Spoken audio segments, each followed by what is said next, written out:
Hello guys, welcome back to my channel Pari educational channel. आज मैं आपको दिव्यांजलि बुक का संस्कृत पाठमाला 3 का चैप्टर नंबर 1 वो है मूर्ख अनुचर वो पढ़ाऊंगी। तो अब हम उस चैप्टर पे चलते हैं। देखिए, ये वाला चैप्टर जो है मूर्ख अनुचर संस्कृत का चैप्टर है। जैसे सारी लाइन्स लिखी हैं, इनका अर्थ मैं आपको अर्थ भी बताऊंगी आगे। जो आपको ये थोड़ा बहुत दिया है, जैसे वर्ड बैंक है तो सारा वो भी थोड़ा बहुत अगर समझा होगा समझाने वाला तो समझा दूंगी। फिर ये बाद में एक्सरसाइज है, इन सब के मैं आंसर समझाऊंगी और आंसर बताऊंगी भी। मतलब आंसर बताऊंगी जिसमें वानर है सपोज, तो इसका आंसर वानर क्यों है, कुछ और क्यों नहीं हुआ जैसे वानर से, तो मैं आपको वो सब चीजें यहाँ बताऊंगी।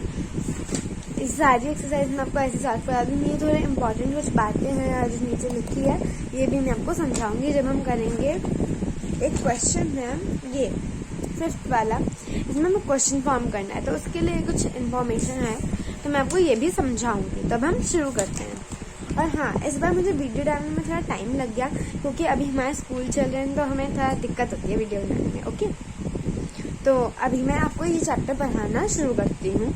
अब मैं शुरू कर रही हूँ। जैसे हम पहली लाइन है, कश्चन महाराज आसीत। तो कश्चन मतलब क्या होता है? इसका मतलब होता है कोई। जैसे जो आपका वर्ड बैंक है, देखिए यहाँ भी दिया है, पहला वर्ड आपका कोई ही है। ओके, तो इसका मतलब हुआ कोई। महाराज मतलब आप महाराजा भी कर सकते हैं और महाराज भी कर सकते हैं। आसीत मतलब थे या थी। तो अब कोई महाराजा थी, ये तो बहुत अजीब लगेगा। तो कोई महाराजा थे। तो अब मैं आपको यहाँ लिख के इस कॉपी में, मैंने कॉपी ली है, इसमें मैं आपको लिख के भी बता देती हूँ जिससे आपकी स्पेलिंग मिस्टेक ना हो, आपको आराम से अच्छे से समझ आ जाए। फर्स्ट लाइन, कोई महाराजा थे।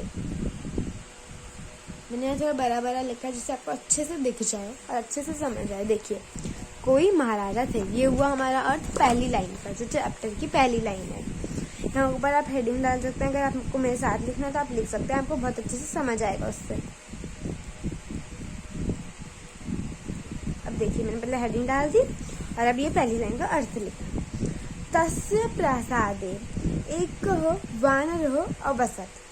अब तस्य मतलब क्या होता है देखते हैं, पहले पीछे दिया होगा तो उससे पता लग जाएगा।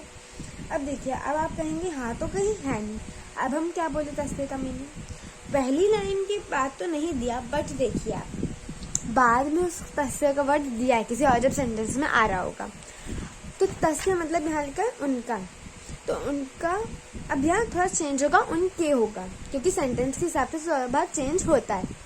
तो उनके प्रसाद मतलब महल, प्रसाद मतलब होता है महल, उसमें हमने विभक्ति लगाई है तो हमारा आएगा महल में। अब आप में हमारी कौन सी विभक्ति लगी है, अब हम गिनते हैं। जैसे कारक भी देखेंगे, कर्ता ने कर्ण को कर्ण से संप्रदान के लिए अपदान से अलग होना, संबंध काके की अधिकरण में पर। तो अधिकरण कारक लग रहा है, मतलब सप्तमी विभक्ति। अभी एक वचन में है, देखिए आपको यहाँ दिख रहा है एक वचन में है, तो यहाँ भी हमारा एक वचन ही लगा है। उनके महल में एक मतलब एक, वानर मतलब बंदर। बंदर होता है ना, जैसे यहाँ फोटो भी है इसकी, हरी उसमें है सीन में, एक बंदर रहता था। अवसत मतलब रहता था। अब मैं आपको फिर कॉपी में लिख के दिखा देती हूँ, आपको कोई दिक्कत ना हो जिससे। मैं सेकंड लाइन में लिख रही हूँ, देखिए आप, मैंने बताया तस्य मतलब उनके महल में एक बंदर रहता था। ये इसका हुआ अर्थ सेकेंड लाइन का। अब हम थर्ड लाइन पे चलेंगे, पहले मैं अच्छे से समझाऊंगी फिर यहाँ लिखूंगी। ओके, सह वानरः महाराजस्य अतीव विश्वास पात्र अनुचर आसीत। अब मैं आपको एक चीज बताना भूल गई, पहले जो आपका टॉपिक है उसका मीनिंग क्या है आपके लिए। अब देखिए, मूर्ख मतलब आपको सबको पता होगा मूर्ख। अनुचर मतलब क्या होता है बताइए आप सोचिए। चलिए मैं आपको बता देती हूँ, अगर आपका सही होगा तो आप मुझे कमेंट्स में बताइएगा। अनुचर मतलब होता है नौकर, नौकर या सेवक या चाकर। तो अब हमारा मूर्ख अनुचर मतलब मूर्ख नौकर। अब हम थर्ड लाइन पे ही आ जाते हैं वापस। सह मतलब होता है वह बंदर महाराज का। यह हमने महाराज से किया है। देखिए मैं आपको एक पेज नंबर बताऊंगी, अभी मैं खोल भी रही हूँ अपनी बुक में दिया है, क्योंकि देखिए पेज नंबर 95, इसमें राम का आपको शब्द रूप दिया है। अब देखिए यहाँ हमारा जैसे रामस्य आया है वैसे इस चैप्टर में हमारा आया महाराजस्य। तो अब महाराजस्य में हम क्या करते हैं, इसमें षष्ठी विभक्ति एक वचन लगा है। षष्ठी मतलब हो गया कर्ता ने कर्म को कर्ण से संप्रदान के लिए अपादान से अलग होना, संबंध का के तो या तो अब हमारा आएगा महाराज का, महाराज के या महाराज की। तब यहाँ क्या आएगा, वह वानर महाराज का बहुत विश्वास पात्र अनुचर मतलब सेवक था। अब विश्वास पात्र मतलब मैं आपको बताती हूँ, पीछे भी दिया है, देखिए इधर है विश्वास पात्र, आपको दिखा यहाँ पे। तो इसमें मतलब राजा सबसे ज्यादा विश्वास इस वानर पे मतलब इस बंदर पे करते थे। तो इस लाइन का मीनिंग हुआ मतलब अर्थ हुआ, वह बंदर महाराज का बहुत विश्वास पात्र अनुचर मतलब सेवक था। आप इसे एक तरीके से और लिख सकते हैं, वह बंदर महाराज का बहुत विश्वासी सेवक था। इसमें विश्वासी वर्ड ज्यादा सही रहेगा, क्योंकि अगर हमने यहाँ विश्वास पात्र लिखा तो बस ह हटेगा, तो वो लगेंगे आपको आता नहीं, इसलिए आपने यही लिख दिया इसलिए। तो अभी लिखना क्या है मैं आपको ये बताती हूँ, वह बंदर महाराज का, महाराज या महाराजा का बहुत विश्वासी, सॉरी ये लाइन गलत खिंच गई इसलिए आपको कट गया होगा, ठीक है, विश्वासी सेवक था। तो इस लाइन का अर्थ हुआ वह बंदर महाराजा का बहुत विश्वासी सेवक था। हम फोर्थ लाइन पे चलते हैं। अतः इसका मतलब होता है इसलिए राजभवन में सर्वत्र मतलब सब जगह एव मतलब ही, तस्य मतलब अभी मैंने बताया था उसका या उसके या उसकी, प्रवेश मतलब प्रवेश करना, अनुमतः मतलब अनुमति, आसीत मतलब थी। मैंने आपको हर वर्ड का भी मीनिंग बताया, मैं पूरा सेंटेंस का एक साथ बताती हूँ क्योंकि कई बार वर्ड्स तो चेंज होते हैं। इसलिए राजभवन में सब जगह ही उसे आने की अनुमति थी। मैं आपको एक बार वापस बता देती हूँ, फिर मैं आपको लिखते समय बताऊंगी। अतः इसलिए राजभवन, अब आप बोलेंगे राजभवन वर्ड होता है, इसमें ए लगा है, तो इसमें हमारा कौन सा कार्य, कौन सी विभक्ति, कौन सा वचन, ये सब लगा है। वापस आपको पेज नंबर 95 जो यहाँ दिया हुआ था, देखिए 95 नहीं, अभी हमें थोड़ा चेंज करना है क्योंकि राजभवन है, तो हम पहले देखते हैं। देखिए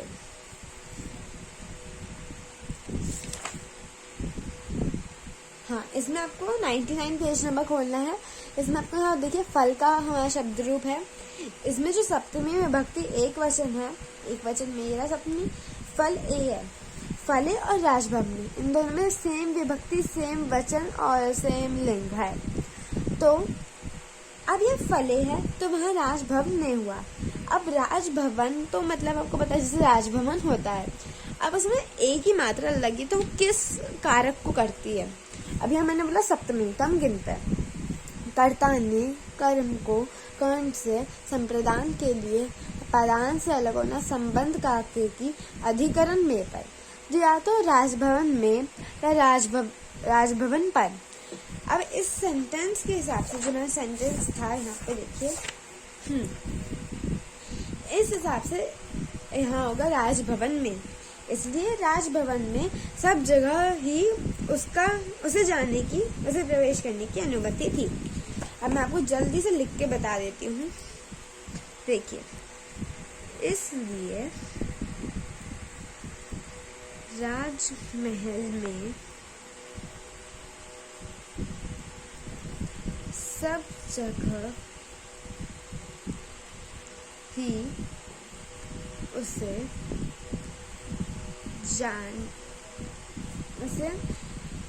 आप यहाँ उसे प्रवेश लिख दीजिए, प्रवेश करने की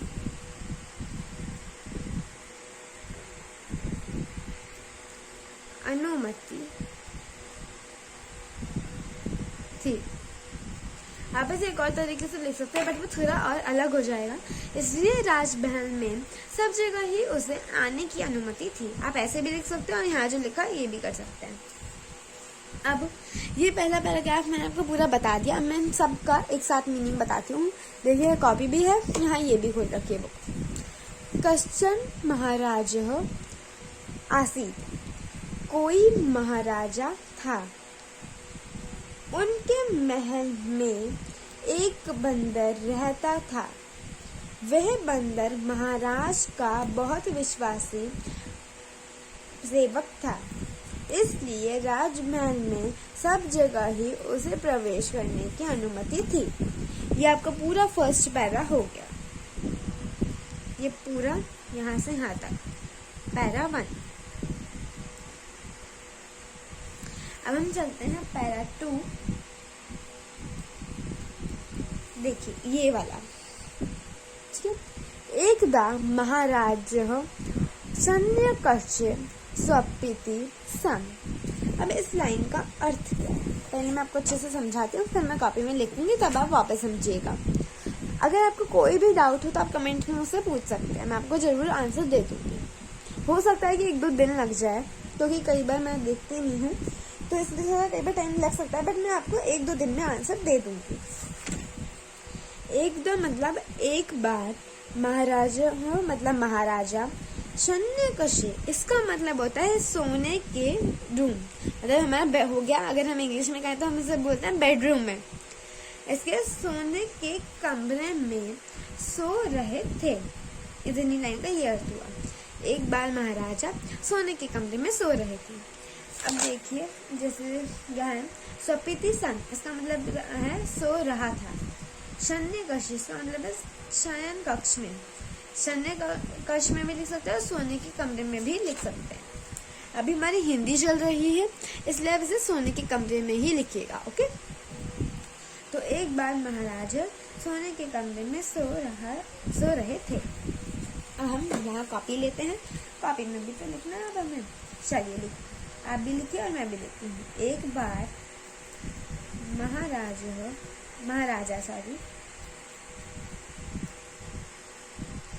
ये मुँह पे आगा डंडा नहीं आएगा, मैं गलती से लगा दिया। महाराजा सोने के कमरे में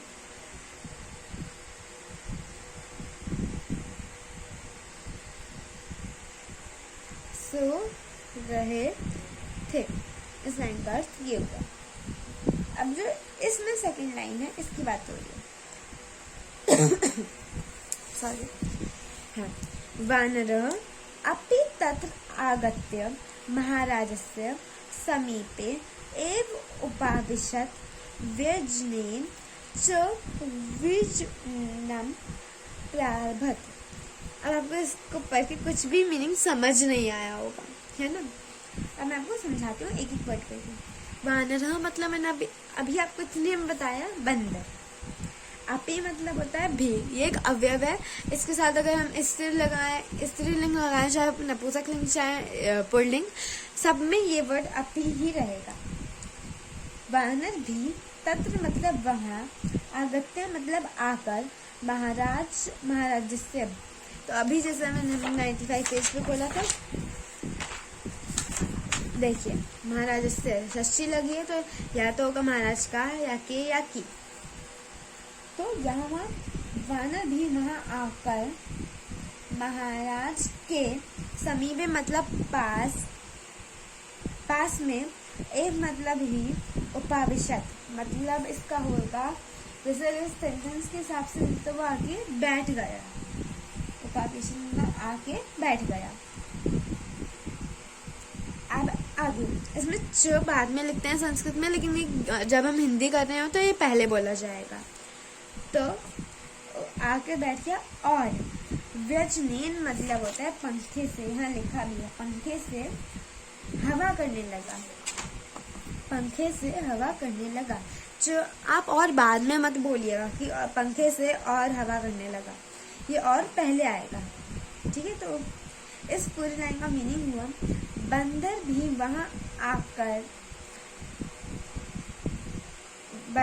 वहां आकर महाराज के पास ही बैठ गया और पंखे से हवा करने लगा। अब हम लिखते हैं, चलिए। बंदर भी वहां आकर महाराज के पास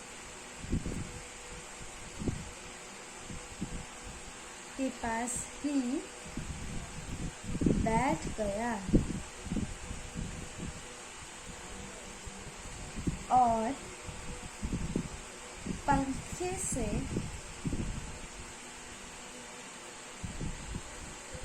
हवा करने लगा।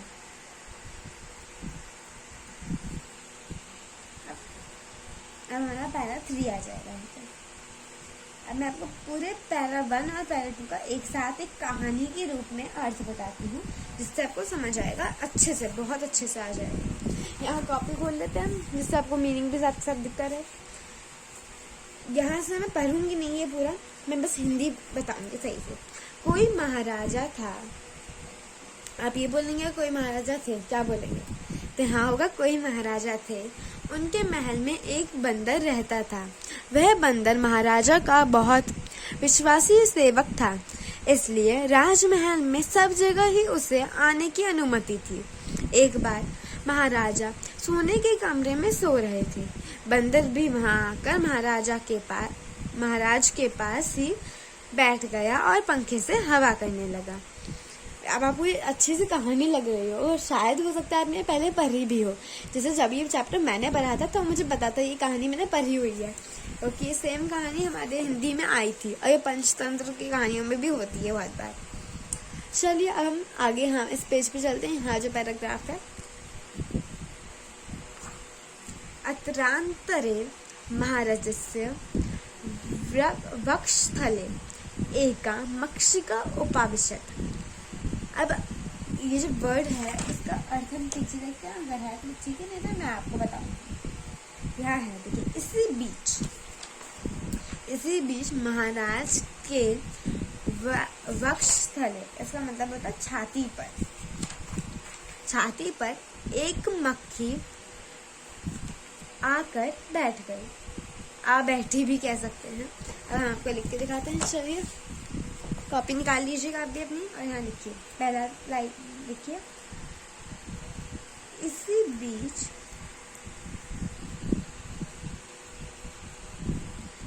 महाराजा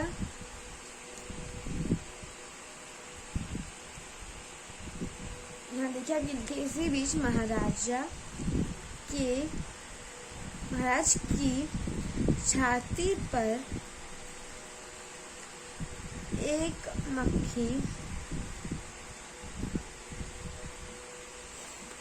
मक्खी आकर बैठ गई। या आप लिख सकते हैं आ बैठी। ठीक, सेकेंड लाइन में चलते हैं फिर हम। यहाँ वानरः व्यजनेन ताम दूरीकर्तुं पुनः प्रयत्न अकरोत्। बंदर ने पंखे से उसे दूर करने के लिए पुनः मतलब बार बार कोशिश की। वानरः मतलब बंदर, व्यजनेन मतलब पंखे से, ताम मतलब उसे, दूरी कर तो मतलब दूर करने के लिए बार बार प्रयत्न या कोशिश की थी बोल दीजिएगा, जिससे आपको टेंस क्लियर रहेगा वहाँ पे। ओके, अभी हम यहाँ देखते थे। हाँ, बंदर ने पंखे से उसे दूर करने के लिए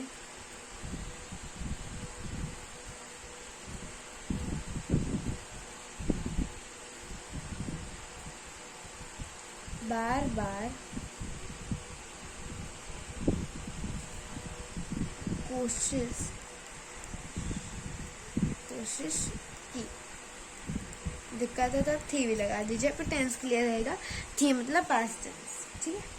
और थर्ड लाइन की चल रहा है। तथापि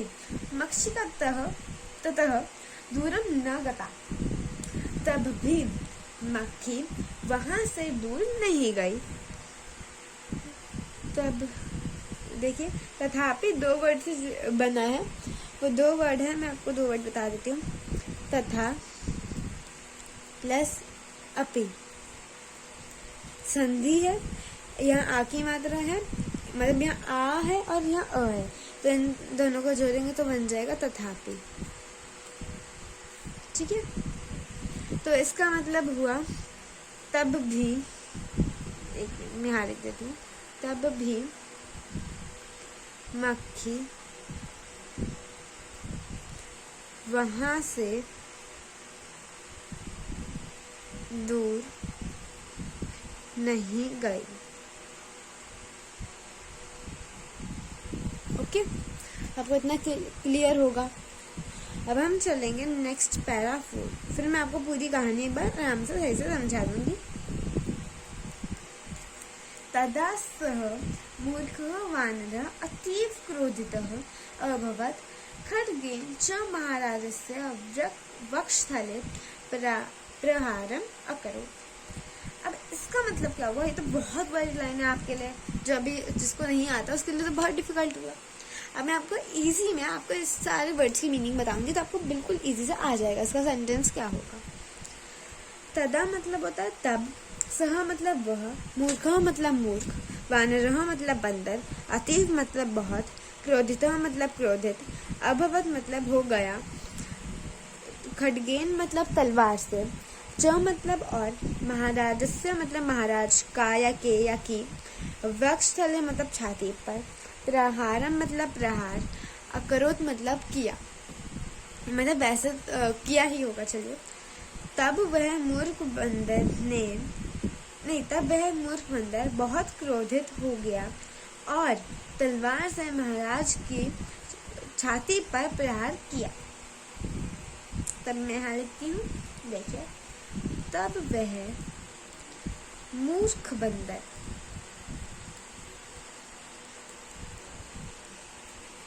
बहुत क्रोधित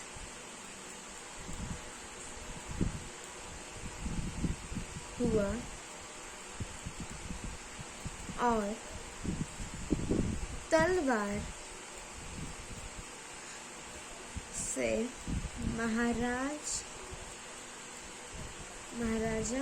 और तलवार से महाराजा की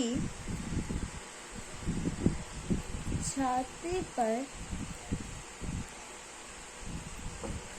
प्रहार किया, ठीक है। तब वह मूर्ख बंदर बहुत क्रोधित हुआ और तलवार से महाराजा की छाती पर प्रहार किया। अब हम सेकेंड लाइन पे चलते हैं। ये मक्षिका उड़िए ततः गता, मक्खी उड़कर वहां से चली गई।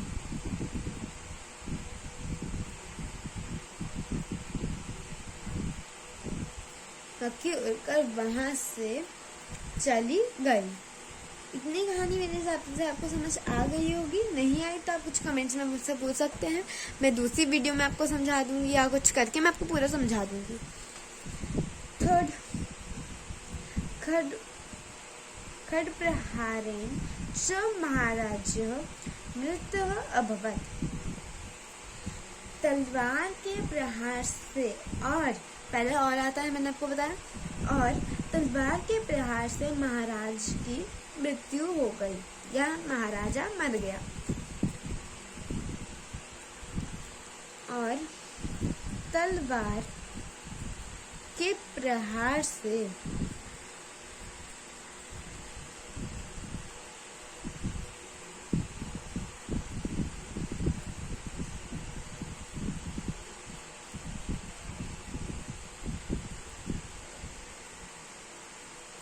हिंदी है तो मैंने यहाँ मर गए लिख दिया। और तलवार के प्रहार से महाराजा मर गए, ये महाराजा है, ठीक है। अब जो लास्ट लाइन है, अतः इसलिए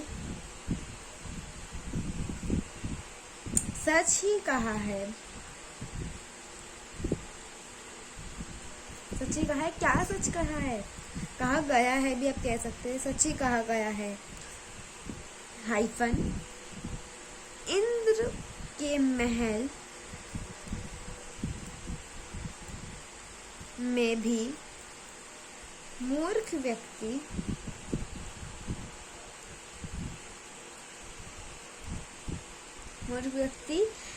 के साथ,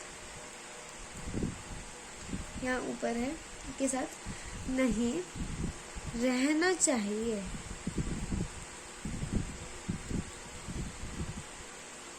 मतलब यहाँ लास्ट में कहना है कि किसी ने सच ही कहा है कि इंद्र के महल में मूर्ख व्यक्ति के साथ नहीं रहना चाहिए। अब यहाँ ये क्यों कहा है, अब आप ये थोड़ा समझिए कि अभी जो महाराज थे ये मूर्ख व्यक्ति के साथ रह रहे थे। मूर्ख व्यक्ति यहाँ वानर को कहा गया है। तो आप हमें कभी भी, चाहे किसी का भी महल हो, चाहे इंद्र का भी महल हो, तब भी हमें वहां पर भी मूर्ख व्यक्ति के साथ नहीं रहना चाहिए। मूर्ख व्यक्ति मतलब बंदर। आपको थोड़ा बहुत शायद हो सकता है ना समझ आया। देखिए, जब ये मक्खी यहाँ से हट नहीं रही थी तो बंदर ने क्या किया, एक तलवार ली जो यहाँ दिखाई जा रही है और उससे महाराज की छाती पर वार किया, जिससे महाराज की मृत्यु हो गई। इसलिए ये कहा गया है कि हमें चाहे इंद्र का महल भी हो, हमें लेकिन मूर्ख व्यक्ति के साथ नहीं रहना चाहिए। अगर महाराज इस मूर्ख व्यक्ति के साथ ना रहता तो उसकी मृत्यु नहीं होती अभी। तो अब मैं आपको इस पूरे चैप्टर का अर्थ बता देती हूँ। देखिए, मैं कॉपी में ही बता देती हूँ। कोई महाराज थे, उनके महल में एक बंदर रहता था। वह बंदर महाराजा का बहुत विश्वासी सेवक था, इसलिए राजमहल में सब जगह ही उसे प्रवेश करने की अनुमति थी। एक बार महाराजा सोने के कमरे में सो रहे थे। बंदर भी वहां आकर महाराजा के पास ही बैठ गया और पंखे से हवा करने लगा। इसी बीच महाराजा की छाती पर एक मक्खी आकर बैठ गई। बंदर ने पंखे से उसे दूर करने के लिए बार बार कोशिश की थी, तब भी मक्खी वहां से दूर नहीं गई। तब वह मूर्ख बंदर बहुत क्रोधित हुआ और तलवार से महाराजा की छाती पर प्रहार किया। मक्खी उड़कर वहां से चली गई और तलवार के प्रहार से महाराजा मर गए। इसलिए सच ही कहा है, इंद्र के महल में भी मूर्ख व्यक्ति के साथ नहीं रहना चाहिए। अब मैं आपसे एक इजी सा क्वेश्चन पूछती हूँ। जो चैप्टर है मूर्ख अनुचर, इसमें मूर्ख अनुचर किसे कहा गया है? अब आप ये आंसर मुझे कमेंट्स में बताइएगा। अगर आपको सही होगा तो मैं आपको रिप्लाई में यस करके कर दूंगी, और अगर आपका गलत हुआ तो मैं नो करके कहूंगी। और फिर आप एक बार ट्राई कीजिएगा, तब भी गलत हुआ तो मैं आपको सीधा आंसर ही बता दूंगी। ओके, अब हम चलते हैं इसकी एक्सरसाइज पे, क्योंकि इसमें कुछ समझाने वाला है नहीं। इसमें सारे वही अर्थ दिए हैं कुछ कुछ वर्ड्स के जो मैंने आपको यहाँ दिए। तो अब मैं आपको इसका आंसर बताती हूँ। ये वीडियो बहुत लंबी बन गई है, इसलिए इसको मैं पार्ट 1 करके मैं आपको दूसरी वीडियो में इसके ये अभ्यास सारा बताऊंगी। अगर आपको मेरी वीडियो पसंद आई है तो please like, share, comment and subscribe. Bye.